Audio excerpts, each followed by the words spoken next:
on vient d'entendre, ça prend du courage, ça prend une action gouvernementale. Je poursuis la conversation avec Mathieu Lacombe, ministre de la Culture et des Communications. Vous êtes là pour réagir. Merci d'être là, M. Lacombe. Bienvenue. Bonjour, M. Poirier. Bonjour. D'abord, votre réaction au propos de M. Pellado, plus tôt aujourd'hui, dans le cadre du lancement de la programmation. C'est quoi votre plan de match pour aider la télévision privée québécoise qui vit un moment charnière? Là? On vous demande de vous réveiller avant qu'il soit trop tard. Vous entendez faire quoi? Je pense qu'on est déjà bien réveillé puis qu'il y a déjà des chantiers qui sont en cours. En même temps, je pense que ça dépasse largement la question de la télévision privée. La télé privée, c'est une chose, mais je dis souvent que l'avenir est au contenu. Donc, évidemment que les diffuseurs comme TVA, Radio-Canada, Télé-Québec sont dans le paysage culturel québécois, puis sont des diffuseurs qui sont importants. Mais qu'est-ce qu'ils diffusent? Ils diffusent du contenu culturel, donc des émissions, des films. Et ce contenu-là, malheureusement, de plus en plus, on le consomme sur des plateformes étrangères, des plateformes numériques d'abord, puis souvent, dans la plupart des cas, sur des plateformes étrangères. Et ça, c'est ça le cœur du problème. Donc oui, les diffuseurs, privés comme publics, font partie de la solution, vivent des problèmes, mais font aussi partie de la solution comme les producteurs de contenu. Donc on est au travail. Et je partage l'analyse de M. Pellado, je dirais de façon très globale, là, sans entrer dans tous les détails, mais je partage l'analyse qu'il faut poser des gestes. Donc, c'est pour ça que j'ai annoncé la création d'un groupe de travail sur l'avenir de l'audiovisuel au Québec. Ils m'ont remis leur rapport et eux-mêmes me disent que c'est l'exercice le plus important qui est fait dans le milieu depuis une quarantaine d'années. Il était temps là, qu'on le fasse. Donc, ils m'ont remis leur rapport, ils ont travaillé là-dessus dans la dernière année. J'ai mon projet de loi aussi pour la découvrabilité des contenus sur les grandes plateformes étrangères comme Netflix, par exemple, sur les plateformes locales aussi, mais on s'attaque principalement à ce qui se trouve sur les plateformes étrangères parce que c'est là que le problème est. Et ça, c'est la première fois que le Québec légifère parce que c'est un problème qui est apparu dans les dernières années. Donc, on est au travail. C'est pas simple, mais on est au travail. Mais M. Lacombe, entre-temps, vous pouvez agir immédiatement. Vous pouvez agir demain matin, par exemple, sur les crédits d'impôt. Vous le faites déjà pour la presse écrite québécoise, mais pour les journalistes télé, radio, vous attendez quoi pour agir? Au-delà des paroles verbales, là, M. Lacombe, ça veut dire quoi? Comprenez-vous que le feu est pris? Là, j'en parlais avec Alain tantôt. On a l'impression, là, vous et votre gouvernement, vous êtes en train d'examiner lequel des camions de pompiers vous allez sortir de la caserne. Il faut éteindre le feu là, en ce moment. Parlez-moi des crédits d'impôt pour télé et radio. Demain matin, vous pourriez les accorder. Bien, je comprends, et là, vous posez votre question dans une perspective de médias privés, et c'est correct. Mais il faut comprendre que la crise dépasse les diffuseurs privés. C'est une crise qui est générale, et c'est là-dessus que moi, je travaille. Puis, on ne peut pas se lever le matin en disant « Parfait, la solution, c'est ça, puis on va le faire. » Il faut travailler avec tout le milieu, parce que c'est pas tout le monde qui nous dit la même chose. Quand on parle aux producteurs, quand on parle aux diffuseurs, M. Lacombe, quand on parle aux distributeurs de films, vous répondez ils ont des solutions différentes. Donc, vous répondez pas à la question. On n'est pas juste dans les paroles, on est aussi dans l'action. Je comprends, mais vous répondez pas à la question sur les crédits d'impôt. C'est pas la première fois que le chef de direction de Québécois vous demande d'appliquer aussi, comme vous le faites à la presse écrite, les crédits d'impôt pour la télé, la radio. Vous pourriez le faire demain matin, M. Lacombe. Qu'est-ce qui vous empêche de le faire? Pourquoi vous retenez?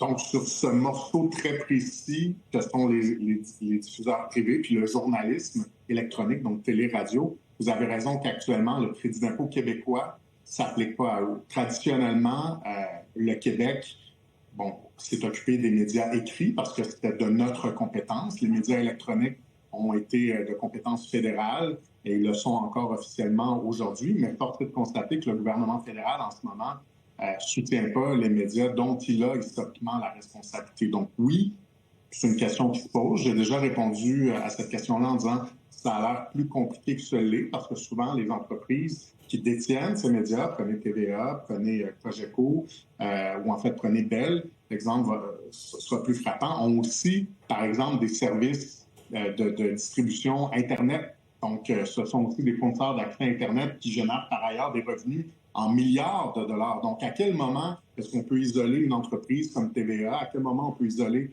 une entreprise comme Bell, alors que d'un autre côté, qui ont une division qui fait des pertes, par exemple le groupe TVA ou par exemple la télé chez Bell, mais qui ont une autre division qui fait des milliards de dollars avec l'Internet. Donc, ça ne veut pas dire qu'on ne peut pas poser des gestes, mais ça veut dire qu'il faut bien réfléchir. C'est de l'argent public. L'argent public, il n'en pleut pas. Il faut bien le gérer.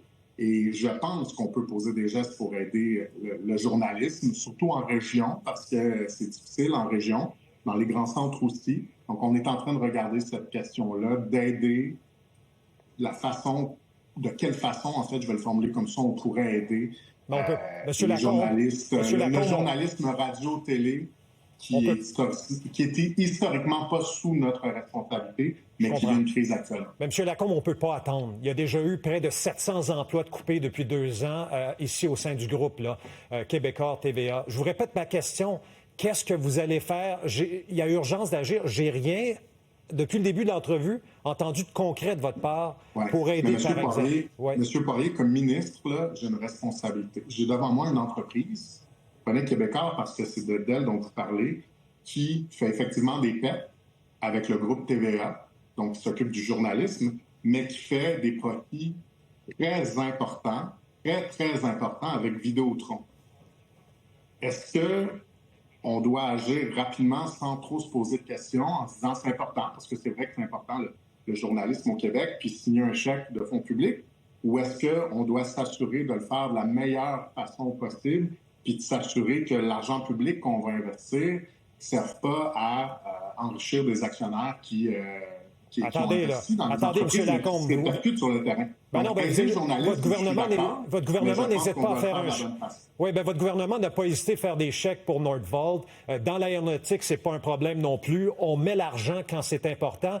Mais les médias d'information au Québec ont un rôle crucial. C'est un moteur économique. Ouais. Pourquoi cette hésitation de votre part? Bien, M. Poirier, encore une fois, je vous dis, je suis pas contre l'aide aux médias. Le Québec connaît les médias écrits. Là. On est la juridiction qui aide le plus ces médias en Amérique du Nord. Donc, la question que vous me posez, c'est est-ce qu'on peut le faire pour les médias électroniques? Ce que je vous dis, c'est je suis pas contre l'idée. On est en train de regarder ça, mais c'est compliqué parce que tout ce que je viens de vous expliquer, puis vous faites le parallèle avec Nordvolt ou avec des entreprises qui sont en démarrage dans une industrie qui est nouvelle, bien, je vous signale que les entreprises comme Québecor ont aussi reçu le soutien de l'État lorsqu'elles en avaient besoin pour prendre leur envol. Donc, mais Bombardier, aux dernières nouvelles, n'est pas en démarrage, M. Lacombe. L'entreprise Bombardier, aux dernières nouvelles, n'est pas en démarrage comme entreprise. Une entreprise bien implantée qui a reçu également l'aide. Non, c'est clair, mais ce que je veux dire, c'est qu'à un moment donné, il faut faire attention avec les comparaisons. Je pense que du soutien public, il y en a dans tous les secteurs. Puis je pense que Nordvolt a le dos large. Comment se fait-il qu'un diffuseur qui rejoint chaque semaine 5,7 millions de Québécois et de Québécoises soit financièrement en péril? Ça, c'est la question que M. Pellado a posée aujourd'hui. C'est pas normal, ça, M. Lacombe. Bien, c'est pas normal. En fait, je dirais que c'est pas ce qu'on souhaite, mais c'est normal dans le contexte actuel, c'est-à-dire que le modèle d'affaires, il est brisé. Ça, c'est une question de fond. C'est la raison pour laquelle j'ai lancé le groupe de travail sur l'avenir de l'audiovisuel. Prenez, je vous donne l'année 2014. Allez voir les chiffres, là, à partir de 2014, les revenus des diffuseurs se sont mis à chuter, puis on est dans le négatif ou à peu près depuis ce temps-là. Prenez une autre date, 2019, c'est à ce moment-là le point de bascule. Il y a plus de gens maintenant qui regardent leur contenu sur des plateformes numériques que par les médias traditionnels. Je veux dire, on ne peut pas blâmer les gens dans leur salon de se désabonner du câble. Il y a un mouvement qui est en train de se produire, puis il faut que les entreprises s'adaptent. Donc, TVA doit s'adapter, Radio-Canada doit s'adapter, Télé-Québec doit s'adapter, Bell, avec sa chaîne télé, doit s'adapter aussi, parce que l'argent public ne pourra pas soutenir artificiellement un modèle. Il n'y en aura plus là, de gens abonnés au câble dans 10 ou dans 15 ans. Ce modèle-là n'existera plus.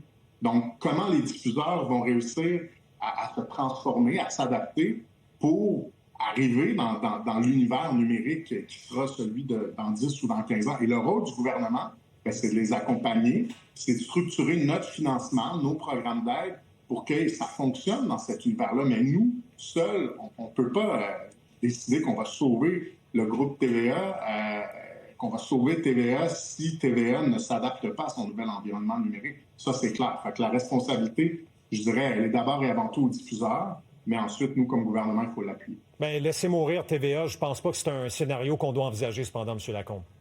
Bien, je suis d'accord à 100% avec vous. Et votre patron sait ce que j'en pense. Je lui ai déjà dit directement. Mais quand on demande aux patrons en ce moment, aux diffuseurs, aux patrons des diffuseurs actuels au Québec, donc TVA, Bell, quand on leur demande quel sera le rôle d'un diffuseur dans 10 ou dans 15 ans, je vous invite à poser cette question-là. Vous allez voir, les réponses ne sont pas si évidentes. Monsieur Lacombe, alors ministre de la Culture et des Communications, merci pour cette entrevue. Bonne journée à vous. Un plaisir, au revoir.